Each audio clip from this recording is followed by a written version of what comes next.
Dans cette vidéo, je vais vous expliquer un peu plus en profondeur et on va rentrer directement dans la technique des automatisations pour que vous puissiez comprendre comment est-ce que fonctionne l'automatisation avec l'envoi du devis et comment est-ce que fonctionne l'analyse du devis avec Make et l'intelligence artificielle.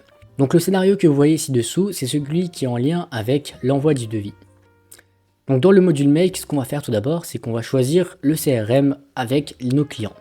Ensuite, on va lui demander de nous lister plusieurs informations qui nous seront utiles plus tard pour le scénario. Donc tout d'abord le statut du devis, c'est le plus important pour pouvoir déterminer si cette personne a besoin qu'on lui envoie un devis. Ensuite, son email, son nom et son prénom. Une fois qu'on aura fait ça, on va mettre en place ici un filtre pour que seulement les personnes qui sont avec le statut devis à envoyer, soient processées dans l'automatisation.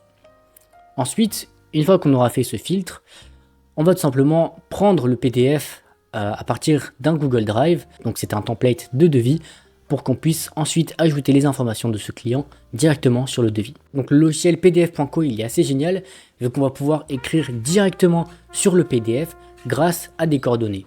Donc si on a les coordonnées X et Y pour que je puisse ajouter le prénom et le nom de la personne qui va recevoir ce devis directement au bon endroit.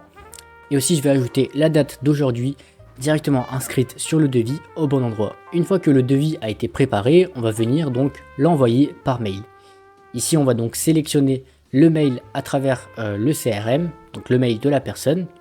On va lui mettre comme objet, pas celui-là exactement, test de l'envoi du devis, mais celui qui vous arrange le mieux.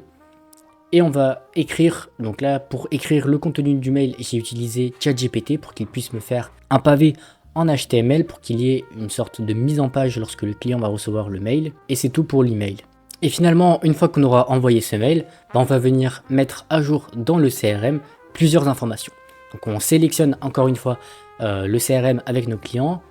On va prendre l'idée de l'item sur lequel on va faire ces changements.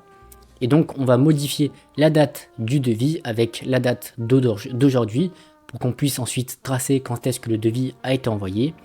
Et on va aussi mettre à jour le statut du devis en attente du devis, vu qu'on va venir attendre que le client nous renvoie le devis avec les informations complètes. Donc c'est tout pour ce qui est avec l'envoi du devis. Passons maintenant à l'analyse du devis reçu par mail. Donc ici le module de Gmail, ce qu'on va faire, c'est qu'on va regarder tous les mails entrants, mais pas exactement tous, vu que j'ai sélectionné un filtre. Donc on va regarder et sélectionner seulement les mails qui contiennent dans leur objet devis avec un D en majuscule ou devis avec un D en minuscule et ceux qui ont obligatoirement un attachement, donc